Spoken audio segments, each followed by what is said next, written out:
Salut à tous, on se retrouve aujourd'hui pour parler du FC Barcelone en ce vendredi 31 mai. On commence tout d'abord avec la une du journal Sport aujourd'hui, ça parle d'Araujo. Priorité Araujo, et c'est quoi cette priorité Araujo? C'est qu'avec le nouveau coach Hansi Flick, il compte énormément sur Araujo. Les gars, Flick considère Araujo comme un joueur clé et a demandé à la direction de ne pas le vendre du tout, parce qu'on entendait des rumeurs qu'Araujo pourrait être vendu au Bayern qui propose beaucoup d'argent. Non, Hansi Flick le veut pour la saison prochaine. Même s'il devait vendre un défenseur, ça ne serait pas Araujo. Un autre défenseur partirait, j'en serais un Koundé, Inigo Martinez, mais pas Araujo. Donc Flick a justifié sa décision en affirmant qu'il avait besoin de défenseurs rapides pour son système de défense haut sur le terrain. Donc voilà, parce que la saison prochaine, il compte jouer haut. Donc la défense sera haut. Et voilà, c'est pour ça que si tu te prends des ballons dans le dos, il faut avoir des défenseurs rapides. Et c'est pour ça qu'il compte énormément sur Araujo. Donc voilà, Hansi Flick, le nouveau coach, qui a décidé ça avec Araujo. Après, on ne sait jamais, les gars, parce que voilà, pour l'instant, Flick aimerait le conserver. On verra maintenant ce que va décider Laporta. Parce que si 100 millions arrivent pour Araujo, bien évidemment, ça pourrait faire réfléchir le club. Mais du coup, les gars, avec Araujo, les négociations pour son renouvellement seront du coup réactivées, vu que Flick compte bien sûr sur le défenseur uruguayen. On va parler cette fois-ci de Rafinha et sa famille sont très à l'aise au Barça et dans la ville de Barcelone en ce qui concerne l'offre saoudienne et une éventuelle sortie, donc vente. Le joueur veut connaître le plan que Flick a pour lui dans l'équipe, parce qu'on sait Flick il va parler avec tous les joueurs pour voir s'il compte ou non sur ces joueurs. Donc on a pu voir avec Araujo, il compte sur Araujo.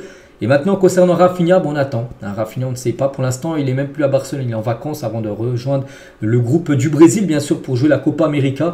Donc voilà, Rafinha attend de savoir si Flick compte sur lui ou non. Donc s'il compte sur lui, il y a des chances qu'il reste. S'il ne compte pas sur lui, il y a des chances qu'il parte. Le joueur Rafinha. Et c'est vrai qu'il a des... S'il venait à pas compter sur lui, donc il pourrait aller ailleurs, parce qu'il y a pas mal de clubs intéressés. Un autre club saoudien est prêt à tout pour signer Rafinha, mais le joueur n'est pas prêt à jouer là-bas. Le Barça pourrait recevoir un minimum de 100 millions d'euros. Je me souviens plus exactement combien il avait été acheté, mais je sais que le Barça n'avait pas mis 100 millions d'euros quand il avait acheté à Leeds, peut-être 50 millions le Barça l'avait acheté, de ce que je peux me souvenir. Donc j'imagine que tu peux le vendre 100 millions à un club saoudien. Donc c'est pour ça que voilà, le dossier va aussi être ouvert concernant Rafinha, s'il faut le conserver ou non. Concernant Ansu Fati, n'oubliez pas qu'il est prêt à Brighton. Donc Flick est prêt à parler. Ansu Fati lui a donné une chance pendant la pré-saison, donc là il va revenir. Soit Brighton, c'est fini. Donc Brighton semble avoir dit au revoir à Ansu Fati avec ses messages sur les réseaux sociaux. En gros, ils ont mis des messages en disant voilà, t'as fait, merci pour ce que tu as fait. Maintenant, au revoir. En gros, tu retournes dans ton club. Donc, le joueur va maintenant retourner au Barça cet été. Le club devra décider de son avenir. Donc, il va faire certainement la pré-saison aux États-Unis. Et là aussi, Hansi Flick décidera ce qu'il va faire concernant le jeune Fati.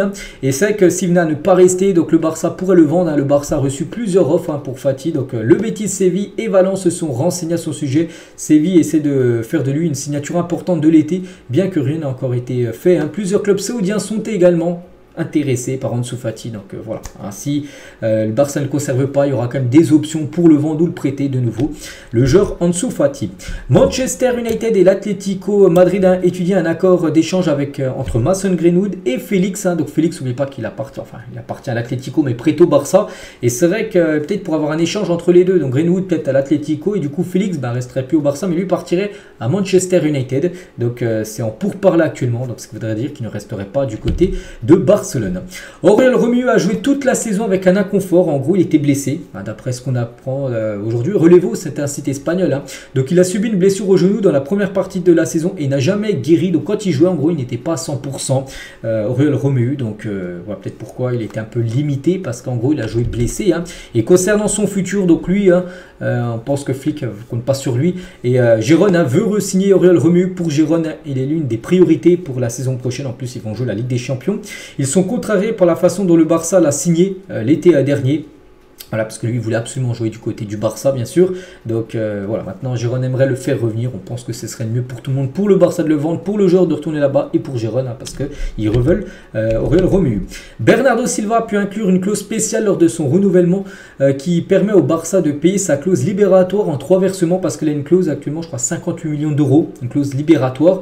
Et en gros, tu n'es pas obligé de payer 58 millions d'euros d'un coup, tu peux payer en gros sur 3 années 19 millions pour arriver à 58. Donc voilà, concernant Bernardo, les gars, c'est toujours une option. Il faut voir aussi ce que va penser Hansi Flick, parce que pour l'instant, j'ai pas vu d'infos concernant ce que Flick pouvait penser de Bernardo, si c'était un joueur qui pouvait être utile dans son système saison prochaine. Félix, les gars, donc on a parlé tout à l'heure, hein, Félix, les gars, pourrait retourner peut-être, enfin retourner à Atlético et peut-être partir à Manchester, mais du côté du Barça, les gars, Félix veut une seconde chance au Barça. L'intention du club est également qu'il continue, et bien sûr, le club qui décidera, ça sera l'Atlético Madrid, parce que c'est l'Atlético actuellement enfin son patron, on peut dire. Et tiens, en parlant de Félix, hein, toujours joueur du Barça, toujours actuellement, donc il fait la une d'un journal portugais, bon je sais pas trop c'est quoi, bref, il est torse nu. Lamine Yamal, les gars, il a réagi en train de rigoler, et même Fermin Lopez, hein, ils sont un petit peu foutus de sa tête, hein, voilà, par rapport à cette une, hein, où il fait le joueur Félix. Et tiens, en parlant de Lamine Yamal là, car foutu la tête de Félix, bref, bah, Lamine Yamal coûte très cher, les gars, il est quand même le 8e joueur actuellement le plus cher au monde, hein. Une valeur estimée à 141 millions d'euros. Regardez, c'est le top 10 actuellement des joueurs les plus chers au monde, et Lamine Yamal, donc le premier joueur du Barça, 141 millions d'euros.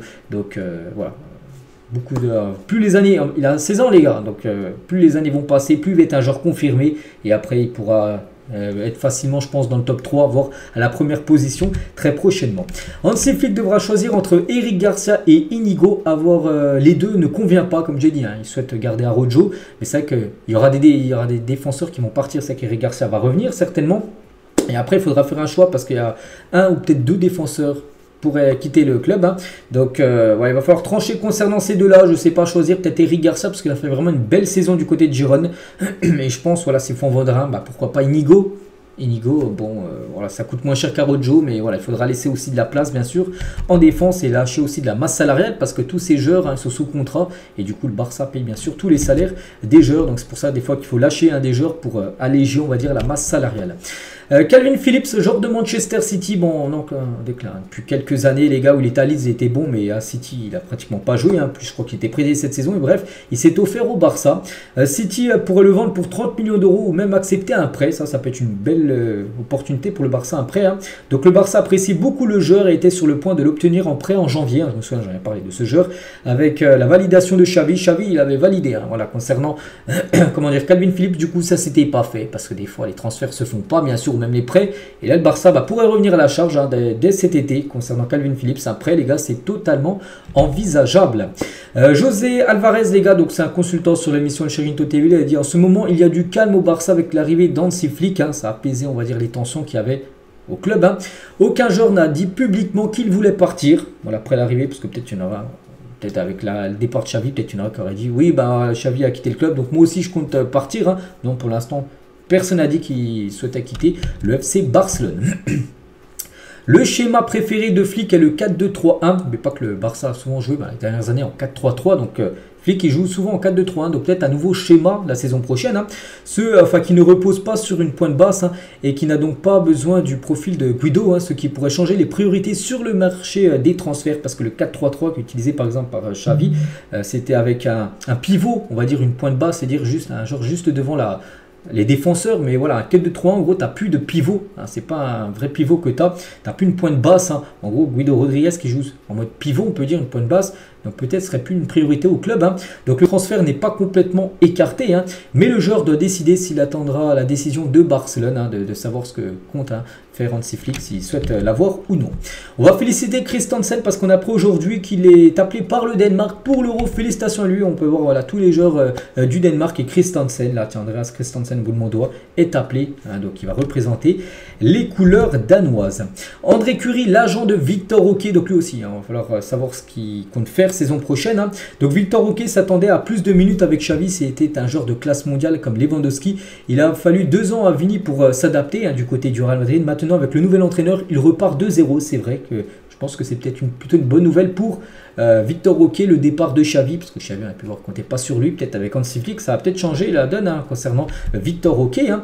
Donc l'année dernière, la défense du Barça a fonctionné, cette année non. Ils ont encaissé beaucoup de buts cette saison. C'est l'agent aussi de Victor Roque, bon là qui parle pas de Victor Roque, mais parle du Barça. Pourquoi ça a été plus compliqué cette année que la saison dernière? C'est que la saison dernière, meilleure défense, hein, beaucoup de victoires 1-0. C'est quand tu prends pas de but, tu marques un but, puis tu as gagné le match. Que là, cette saison, le problème, c'est que le Barça mettait des buts, mais ils en prenaient aussi beaucoup. Donc, beaucoup de défaites. Hein, des défaites, voilà, 4-2 par exemple contre Girone. Hein, tu marques quand même 2 buts, mais tu en prends 4. Donc, tu perds le match. Hein, c'est ce qui a fait la différence, on peut dire, par rapport à la saison dernière, hein.